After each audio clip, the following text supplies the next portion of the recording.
The sterile walls of St. Mary's Hospital seemed to close in on Debbie Wilson as she stared at the tiny bundle in her arms. Tears streamed down her face, leaving mascara trails on her pale cheeks. This was supposed to be the happiest day of her life. Instead, it felt like her world was crumbling around her. "Mrs. Wilson," Dr. Thompson said gently, his weathered face creased with concern. "I know this is a lot to take in, but I need to make sure you understand your son's condition." Debbie nodded numbly, her eyes never leaving the wrinkled face of her newborn son. He looked so perfect, so innocent. "How could this be happening?" "Samuel has a rare genetic disorder called Treacher-Collins syndrome," the doctor continued. "It affects the development of bones and tissues in the face. He may face challenges with breathing, eating, and hearing as he grows. But he'll be okay, right?" Debbie's voice cracked as she spoke. "He'll live a normal life?" Dr. Thompson's hesitation spoke volumes. With proper care and support, many individuals with Treacher-Collins lead fulfilling lives. "But I won't sugarcoat it, Mrs. Wilson. The road ahead will be challenging." As the doctor's words washed over her, Debbie's mind raced back to that rainy day 3 years ago, when her life had changed forever. The rain pelted down mercilessly as Debbie huddled under the flimsy bus stop shelter. Her second-hand coat was soaked through, and her dyed blonde hair clung to her face in wet tendrils. She checked her watch for the 10th time in as many minutes. The bus was late again. "Need a ride?" a deep voice called out. Debbie looked up to see a beaten-up Ford pickup idling at the curb. The driver, a ruggedly handsome man with kind eyes, leaned out the window. "Oh, no thanks," Debbie stammered. "I'm just waiting for the bus." The man chuckled. "Honey, that bus ain't coming. Tree fell across the road about a mile back. Why don't you hop in? I can at least give you to wait until help comes." Against her better judgment, Debbie found herself climbing into the passenger seat of the stranger's truck. As she settled in, she caught a whiff of pine and motor oil, an oddly comforting combination. "I'm Mike," the man said, offering his hand. "Mike Johnson." "Debbie Wilson," she replied, shaking his hand. "Thanks for this. I was starting to think I might grow gills out there." Mike laughed, a warm, rich sound that made Debbie's heart skip a beat. "Well, we can't have that. Pretty girl like you turning into a fish? That'd be a real shame."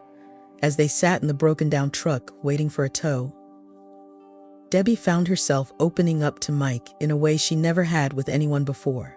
She told him about her dreams of becoming a nurse, her struggles to make ends meet while putting herself through community college, and her determination to build a better life than the one she'd left behind in her small, gossipy hometown. Mike listened intently, his eyes never leaving her face. When Debbie finally ran out of words, he reached out and tucked a damp strand of hair behind her ear. "You're something else, Debbie Wilson," he said softly. "I've got a feeling you're going to change my life." Little did either of them know just how prophetic those words would turn out to be. 6 months after that fateful rainy day, Debbie found herself standing on the porch of an imposing Victorian house, her palms sweating as Mike rang the doorbell. "Relax," Mike whispered, squeezing her hand. "My mom's gonna love you." But as the door swung open to reveal a stern-faced woman with perfectly coiffed silver hair and piercing blue eyes, Debbie's hopes for a warm welcome evaporated. "Michael," the woman said, her voice as cold as a Midwest winter. "You're late." "Sorry, Mom," Mike replied, leaning in to kiss her cheek. "Traffic was a nightmare." "Mom, this is Debbie." "Debbie, meet my mother, Rachel Johnson." Debbie extended her hand, summoning her most winning smile. "It's so nice to meet you, Mrs. Johnson. Mike's told me so much about you." Rachel's eyes raked over Debbie, taking in her modest sundress and scuffed pumps. Her lips pursed as if she'd tasted something sour. "Charmed, I'm sure," she said, ignoring Debbie's outstretched hand. "Well, don't just stand there. Come in before the neighbors start to talk." As they followed Rachel into a living room that looked like it belonged in a museum, Debbie's heart sank. This was not going to be the meet the parents experience she'd hoped for. The next hour was an exercise in thinly veiled insults and passive-aggressive jabs. Rachel questioned everything from Debbie's family background. "Oh, your father was a mechanic? How quaint." To her career aspirations, a nurse? "Well, I suppose someone has to do it." By the time they left, Debbie was fighting back tears. In the car, Mike pulled her close, kissing the top of her head. "I'm so sorry, Deb," he murmured. "Mom's just set in her ways." She'll come around, I promise." But as they drove away from the grand house on Maple Street, Debbie couldn't shake the feeling that Rachel Johnson was going to be a formidable obstacle in her pursuit of happily ever after. Despite Rachel's disapproval, Mike and Debbie's relationship blossomed. They moved in together, got engaged, and finally tied the knot in a small ceremony at the local courthouse. Rachel's absence was conspicuous, but Debbie was determined not to let it dampen her joy. As the months passed, Debbie threw herself into building a life with Mike. She finished her nursing degree, landing a job at the local hospital. Mike's construction business took off, allowing them to buy a modest but comfortable home in a nice neighborhood. When Debbie discovered she was pregnant, it felt like the final piece of their perfect life falling into place. Mike was ecstatic, twirling her around their kitchen as they laughed and cried tears of joy. But Rachel's shadow loomed large over their happiness. At every family gathering, she found ways to criticize Debbie's choices, from her decision to keep working during the pregnancy to the common name they'd chosen for the baby. Samuel? Rachel had scoffed when they announced it at Thanksgiving dinner. Why not something with a bit more class? After all, he'll be carrying on the Johnson family name. Debbie had gritted her teeth and smiled, reminding herself that in just a few short months, she'd be holding her beautiful baby boy. Nothing else mattered. Now, as she cradled that same baby boy in her arms, his future suddenly uncertain, Debbie felt a wave of guilt wash over her. Had she done something wrong? Was this somehow her fault? "Mrs. Wilson?" Dr. Thompson's voice cut through her spiraling thoughts. "Is there someone we can call for you? Your husband, perhaps?" Debbie nodded, fumbling for her phone with shaking hands. As she dialed Mike's number, she sent up a silent prayer. "Please let him understand. Let him be strong enough for both of us." Mike Johnson was elbow-deep in drywall dust when his phone rang. Wiping his hands on his jeans, he fished the device from his pocket, grinning when he saw Debbie's name on the screen. "Hey, beautiful," he answered cheerfully. "How's our little slugger doing? Keeping you up all night already?" The silence on the other end of the line made his smile falter. "Deb, you there? Mike?" Debbie's voice was barely above a whisper. "Something's wrong with Sam." As Debbie explained their son's condition, her words punctuated by quiet sobs, Mike felt the world tilt on its axis. This couldn't be happening. Not to them. Not to his son. I gotta go," he mumbled, hanging up before Debbie could respond. In a daze, Mike climbed into his truck and started driving. He had no destination in mind. He just knew he couldn't go to the hospital, couldn't face the reality of what Debbie had told him. Before he realized where he was going, Mike found himself pulling into his mother's driveway. Rachel opened the door before he could even knock, one look at his face telling her all she needed to know. "Oh, Michael," she said, pulling him into a hug. "What's happened?" As Mike poured out the story, Rachel's face hardened. When he finished, she took his hands in hers, her voice low and urgent. "Michael, darling, I hate to even suggest this, but are you sure the baby is yours?" Mike recoiled as if he'd been slapped. "What? Mom, how can you even ask that?" Rachel's eyes were full of sympathetic concern, but there was a glint of something else, something calculating. "I'm just saying, sweetheart, these things happen. And Debbie, well, she's not exactly from our world, is she? Who knows what she might be capable of?" As Rachel's poisonous words seeped into Mike's already confused and frightened mind, a seed of doubt took root. Could it be true? Could Debbie have betrayed him like this? Rachel Johnson strode through the hospital corridors like a woman on a mission. Her Gucci heels clicked against the linoleum, turning heads as she passed. She paused outside room 305, smoothing her designer suit before pushing open the door. Debbie looked up from the bassinet where baby Sam lay sleeping, her face lighting up with hope. "Mrs. Johnson, I'm so glad you're here. Is Mike with you?" Rachel's lip curled in distaste as she took in Debbie's disheveled appearance. "No, dear, Michael is processing the news. I thought it best if I came alone." Debbie's face fell, but she rallied quickly. "Would you like to meet your grandson? He's sleeping now, but that won't be necessary." Rachel cut her off. "In fact, I think it's best if we keep this conversation between us. Nurse," she called to a passing staff member, "would you mind watching the baby for a moment? Mrs. Wilson and I need to speak privately." Once they were alone, Rachel's demeanor changed completely. Gone was the facade of concern, replaced by cold fury. "Listen carefully, you little gold digger," she hissed. "I know what you've done, and it stops now. You're going to take that child and leave town tonight. There's a house on the outskirts of Millbrook, 1242, Sycamore Lane. Go there. Everything you need will be provided." Debbie's eyes widened in shock. "Mrs. Johnson, I don't understand. I can't just leave. Mike wants nothing to do with you or that baby," Rachel snapped. "Face it, dear. Your little plan to trap my son has failed. Now you have two choices. Leave quietly with your offspring, or I'll make sure everyone knows the truth about your sordid past. I'm sure the hospital board would be very interested to learn about the real reason you left your last job." Debbie's face paled. "How did you—" "I have my ways, dear. Now what's it gonna be? A fresh start with your son or complete ruination?" Tears streaming down her face, Debbie nodded in defeat. "Okay," she whispered. "I'll go." Rachel's smile was all teeth and no warmth. Wise choice. "Oh, and Debbie, don't even think about contacting Michael. If you do, all bets are off." As Rachel sauntered out of the room, Debbie collapsed into the chair by Sam's bassinet. How had everything gone so wrong? And what was she going to do now? The house at 1242 Sycamore Lane was a far cry from the cozy home Debbie had shared with Mike. Paint peeled from the weathered siding, and the porch sagged ominously. As Debbie approached, clutching Sam to her chest, she wondered if this was all some cruel joke. The front door creaked open before she could knock, revealing a disheveled man in his late 30s. His bloodshot eyes and the strong smell of whiskey made Debbie take an instinctive step back.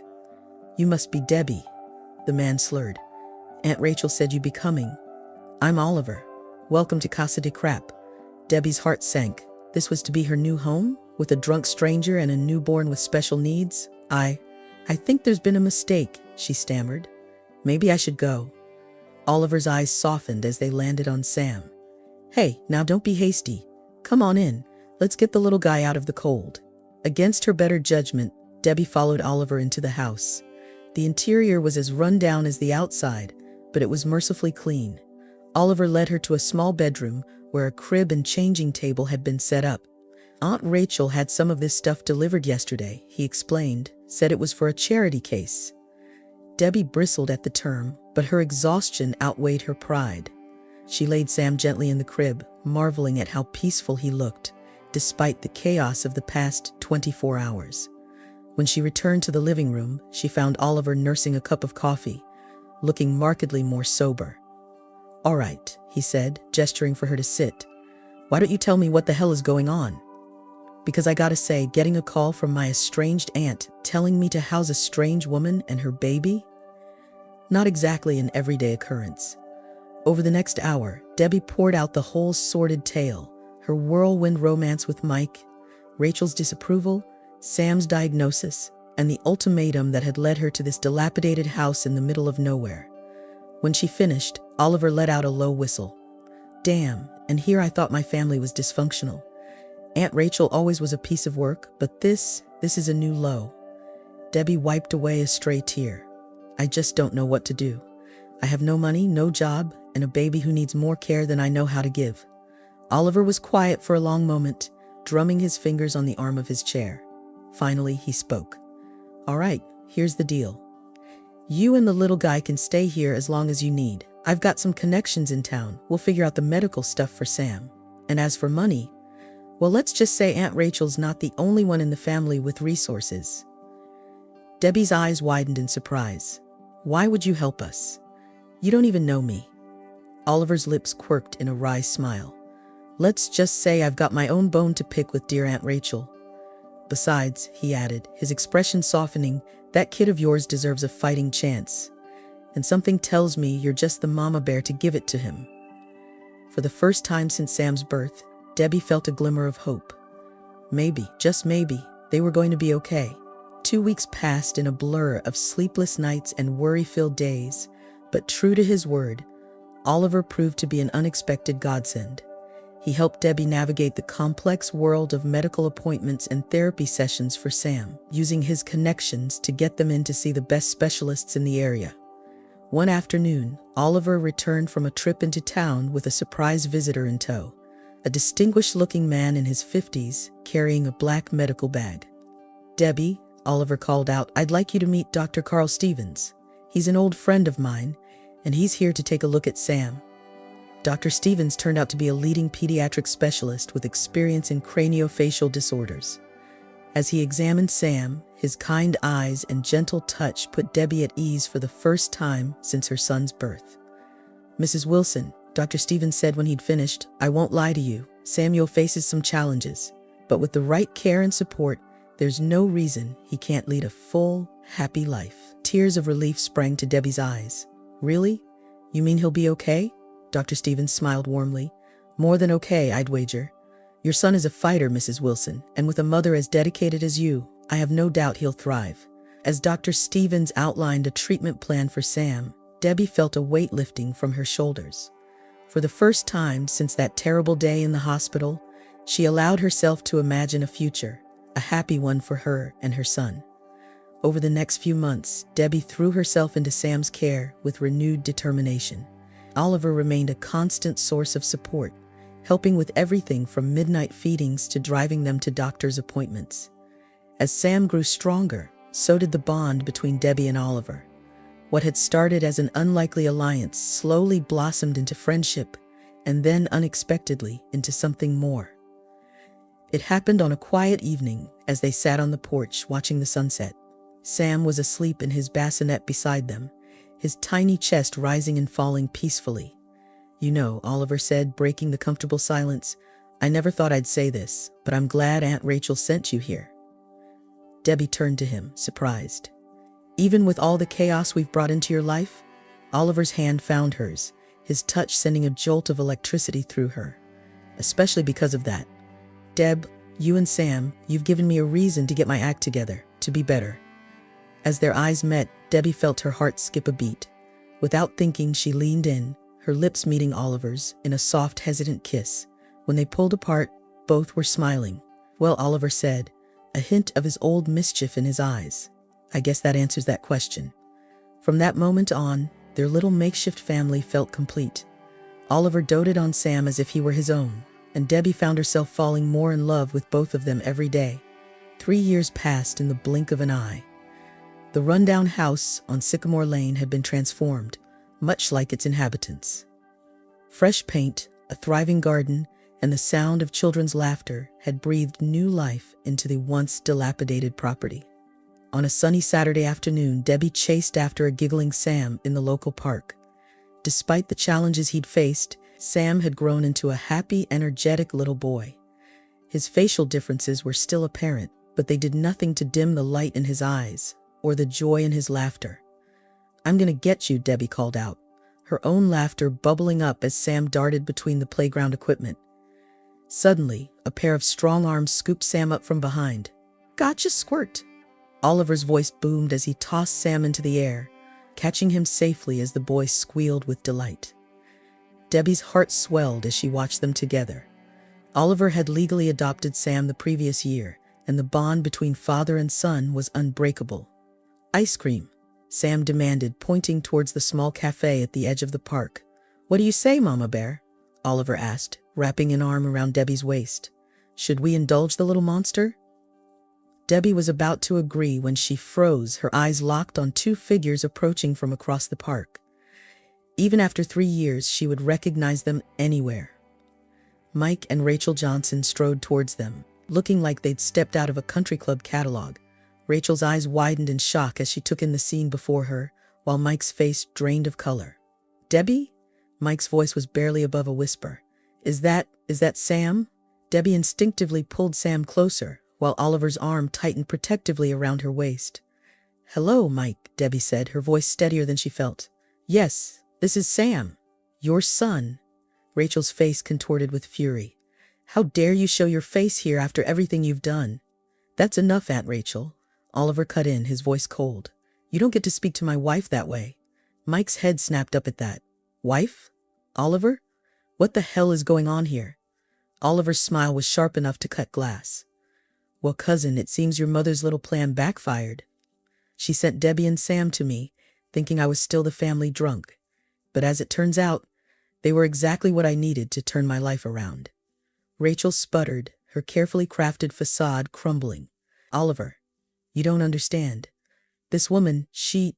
Save it, Oliver snapped. I know exactly what you did, how you lied to Mike, how you threatened Debbie. Well, guess what? Your perfect little plan failed. Debbie and Sam are my family now, and I'll be damned if I let you hurt them again. Mike looked between Debbie and Oliver, his expression a mixture of confusion and pain. Debbie, I'm so sorry. I should have listened to you. I should have been there.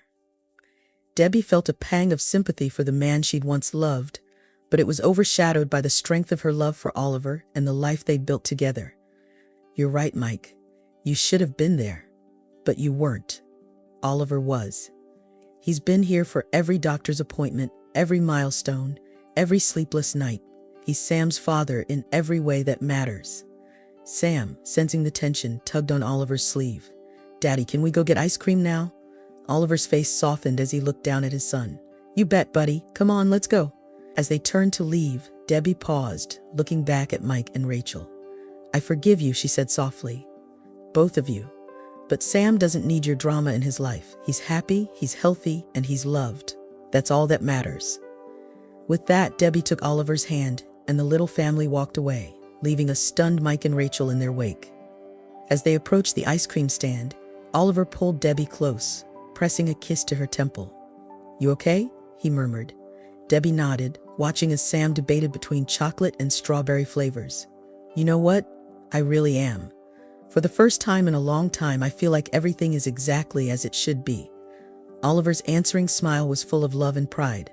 That's because it is. It really is. As they sat on a park bench, enjoying their ice cream and each other's company, Debbie marveled at the twists and turns her life had taken. The path hadn't been easy, but it had led her exactly where she was meant to be, surrounded by love, strength, and the kind of happiness she'd once only dreamed of. Sam's laughter rang out, pure and joyful, as Oliver pretended to steal a bite of his ice cream.